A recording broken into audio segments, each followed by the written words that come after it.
Hello बच्चों, चलिए प्रश्न को पढ़ते हैं। 1 किलोग्राम शक्कर में कुल कितने परमाणु उपस्थित होते हैं? एबीसीडी 4 विकल्प दिए, सही विकल्प का पता लगाना है। तो चलिए प्रश्न की मुख्य अवधारणा पे बात करते हैं। मुख्य अवधारणा देखिए, 1 मोल का जो भार होता है वो होता है अणु भार।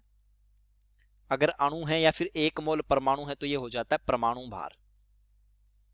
परमाणु भार। और 1 मोल में जो संख्या होती है वो होती है अवगाद्रो संख्या Na के बराबर, यानी कि 6.023 गुणा 10⁻23। अब देखिए, हमसे प्रश्न में दिया है 1 किलोग्राम शक्कर। शक्कर का जो सूत्र होता है वो होता है, सुक्रोज को बोला जाता है C12H22O11। इसका अणुभार होता है, सुक्रोज का या शक्कर का अणुभार होता है 342 ग्राम। और इसके एक अणु में परमाणु होते हैं 45, 12 कार्बन, 22 हाइड्रोजन और 11 ऑक्सीजन। तो ये कुल हो गए 45 एटम या 45 परमाणु।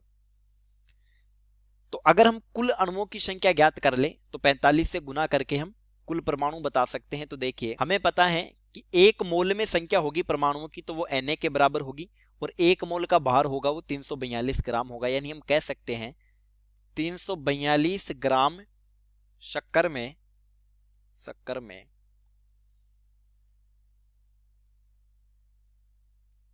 कुल शक्कर अणुओं की संख्या ये हो जाएगी Na के बराबर। तो 1 ग्राम में ये संख्या हो जाएगी Na बटा 342। और हमसे पूछा है 1000 ग्राम में, यानी 1 किलोग्राम शक्कर दिए हैं, इसका मतलब हो गया 1000 ग्राम। तो 1000 ग्राम में कुल अणुओं की जो संख्या होगी ये हो जाएगी Na बटा 342 गुणा 1000। इसको जब हल करते हैं तो ये आ जाता है 2.92 Na। अब देखिए, एक अणु में 45 परमाणु थे तो 2.92 Na अणुओं में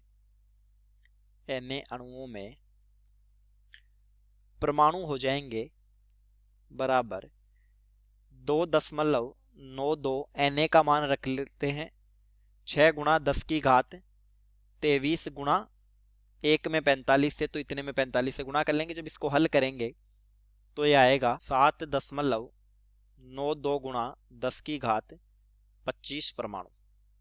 तो हमारे प्रश्न का उत्तर हो गया उत्तर ए। चलिए, उम्मीद करता हूं प्रश्न समझ आया होगा। धन्यवाद।